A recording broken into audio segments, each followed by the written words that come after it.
Listen carefully and answer questions 1 to 7.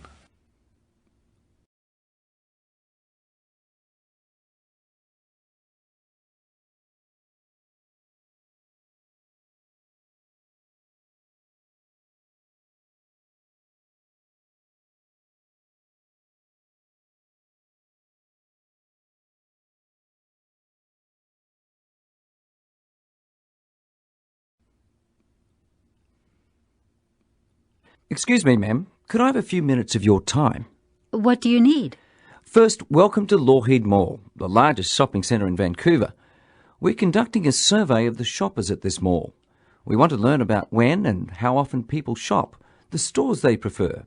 In general, people's habits when they shop at the mall. Would you mind answering a few questions about your shopping? Not at all. Thank you. Today we're interviewing married women, that is, women with husbands and children who shop for their families. So the first question is, do you fit this category? Yes, I do. Wonderful. Now, I need to know your age.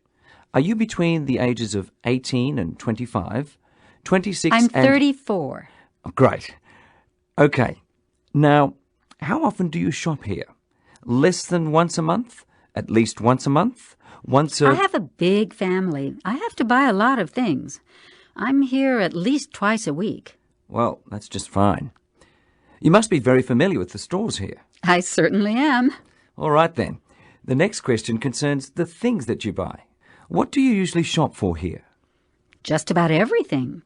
I've been in all the stores at one time or another. The clothing stores are quite nice, though, frankly, their prices are a bit high. And I like the bookstore, too, but... What I need to know, though, is what is the one type of thing you shop for most often? Would it be books? Oh, no. That's only occasionally. The reason I come here so often is for food. I told you, I have a large family. I buy all our food at the supermarket here. Okay. So the next question is, how much time do you usually spend at the mall? What do you mean? Do you mean every week? I mean, each time you come here, how long do you spend? Oh, I'd say about an hour and a half or so, maybe a little longer, but I'm hardly ever here for more than 2 hours. Now, there's one last question in this section. How do you usually come to the mall? Do you take the bus? I always drive. Before you hear the rest of the conversation, you have some time to look at questions 8 to 10.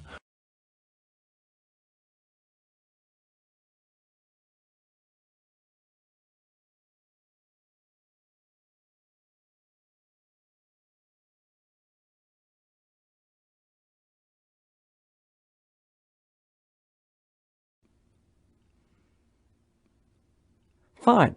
Okay. The next part of the questionnaire concerns your opinions. You say you've been in all the stores in the mall.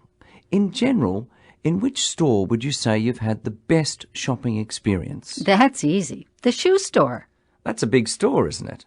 They have a huge selection of shoes. They do, but I consider it a good store because the employees there are so polite. They give very good service. Now, you may have had a chance to eat at our new food court. Yes, I have, but I don't think I'll eat there again. Why not? Well, the food tastes fine, but it's very expensive. It shouldn't cost so much. I have just one last question. Do you have any suggestions for improvements to the mall? Yes. You should add more parking spaces. I can never find a place to park. It's really annoying sometimes when there are so many people. That is the end of Section 1. Now turn to Section 2. Now listen carefully and answer questions 11 to 14.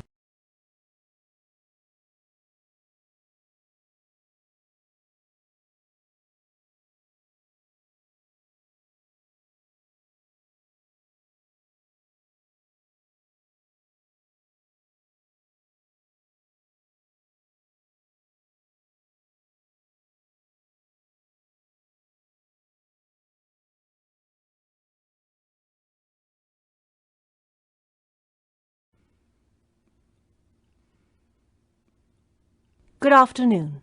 Welcome to the Riverside Health Club. The purpose of today's tour is to let you become familiar with the different activities available at the club. I hope that by the end of the tour, all of you will decide to become members. When you become a member of the health club, you will have the opportunity to participate in a wide range of fitness activities. Over here, we have our indoor tennis courts. There are 3 of them, and if you don't know how to play, we offer tennis lessons throughout the week.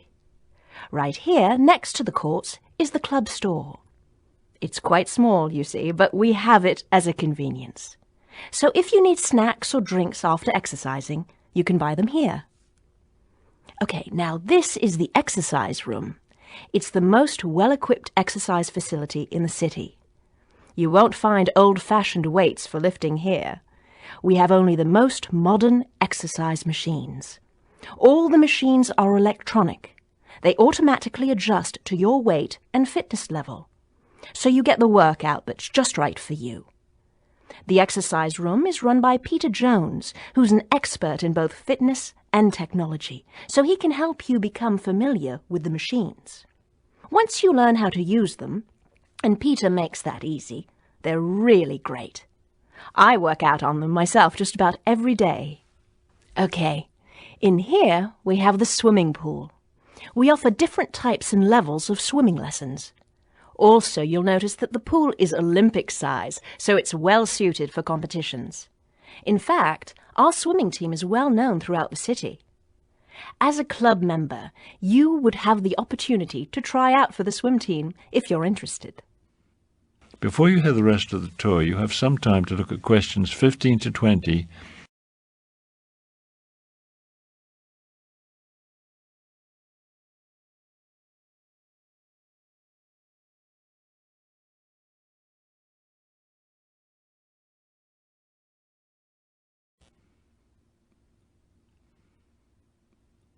Over there at the other end are the locker rooms, where you can change from your business clothes to your swimsuit or whatever.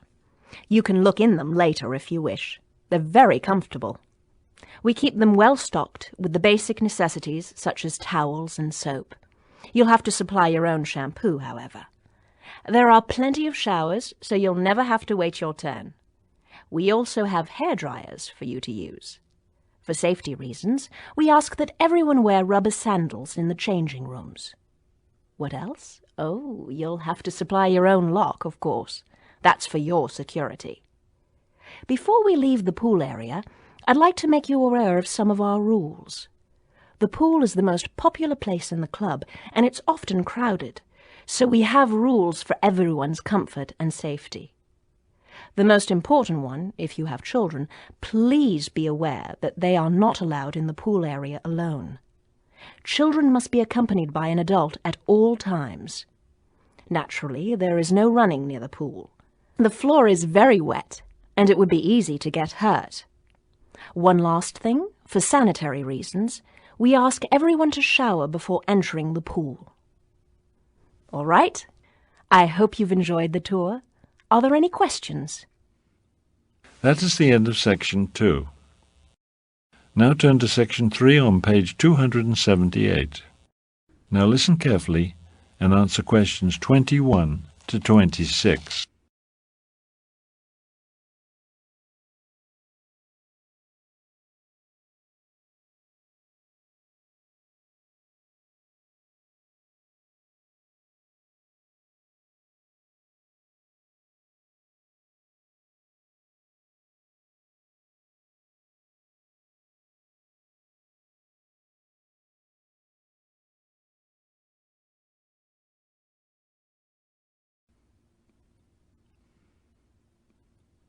In this class, we focus on developing writing skills. So one of the most important things we do is practice those skills by writing essays. Today, we'll go over the requirements for your essay assignments.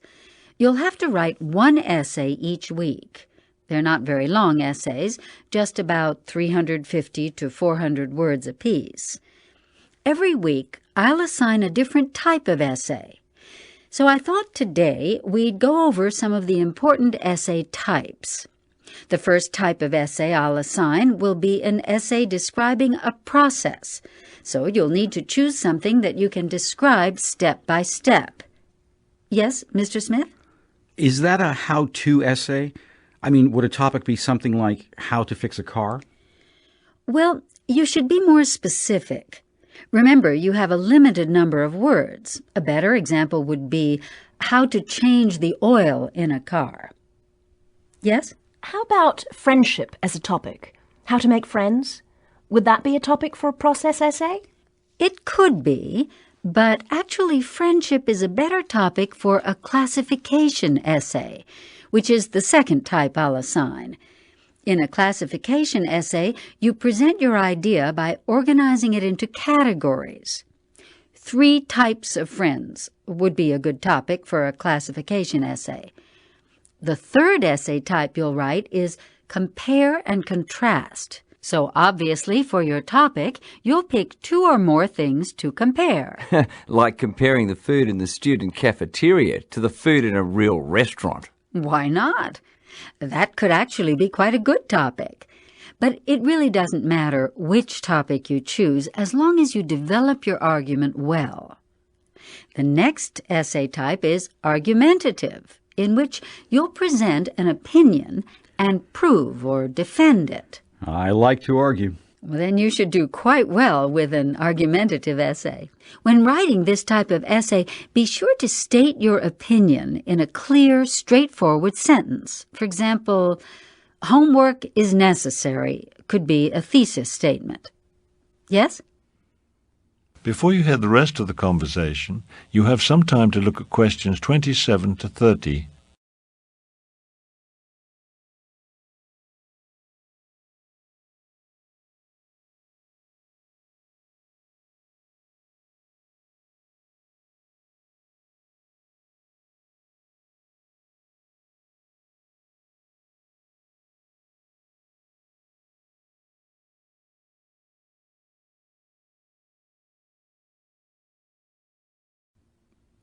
Will you give us the topics, or do we pick our own?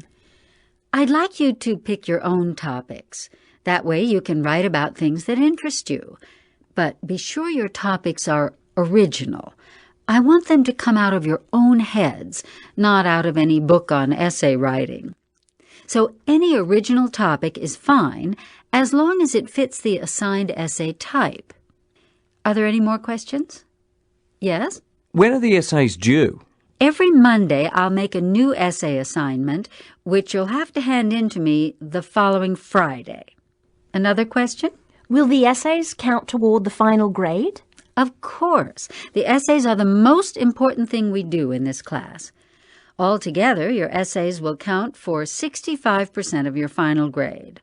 Other classwork will count for 15%, and your tests will be 20% of the final grade. One more thing.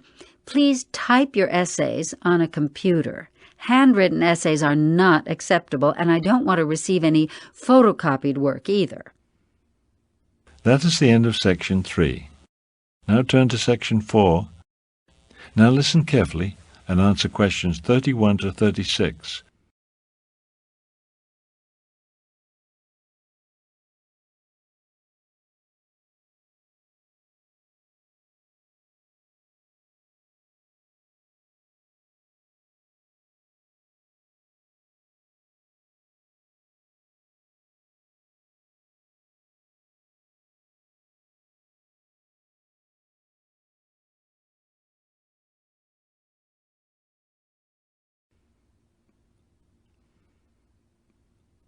Good evening. I'm Professor Williams, and this class is Introduction to Anthropology. This class meets every Tuesday evening from 6:45 until 8:15. Please be on time for each class session. This evening we'll begin with a discussion of hunter-gatherer societies. This is an important topic because at one time all humans were hunter-gatherers. What are hunter-gatherer societies? They are groups of people that survive by hunting animals and gathering plants to eat. Typically in these societies, the men's job is to hunt large animals, while the women both gather plants and hunt smaller animals. Before 12,000 years ago, all humans lived as hunter-gatherers. Now there are relatively few groups of people living this way, but there are some.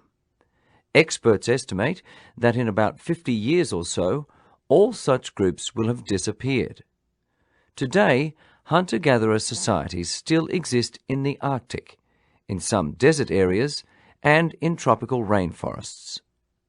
These are areas where other forms of food production, namely agriculture, are too difficult because of the climate. Before you hear the rest of the conversation, you have some time to look at questions 37 to 40 on page 280.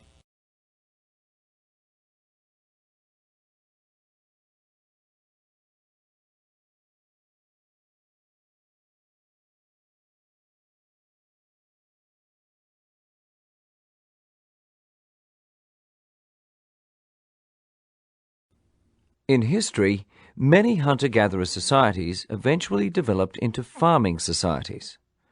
What are some of the basic differences between hunter-gatherers and farmers? The first is that hunter-gatherers tend to be nomadic. They travel from place to place.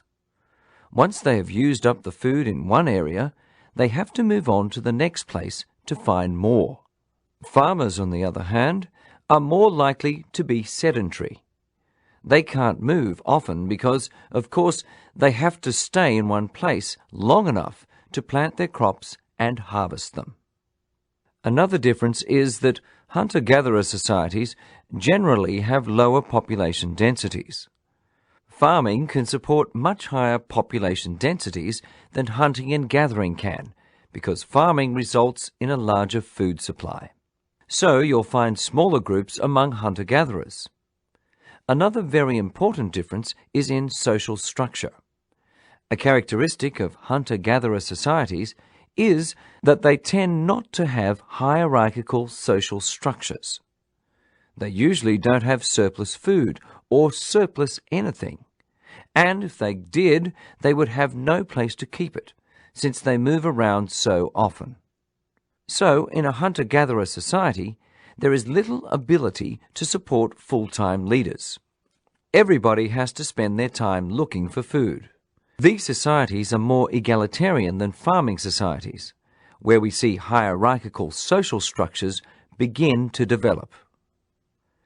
Please bear in mind that everything I've said so far this evening is of a general nature. Next, we will look at some specific examples of hunter-gatherer societies to see how these general concepts translate into reality. That is the end of section 4. You now have half a minute to check your answers. You will now have 10 minutes to transfer your answers to the listening answer sheet. Pause CD for 10 minutes.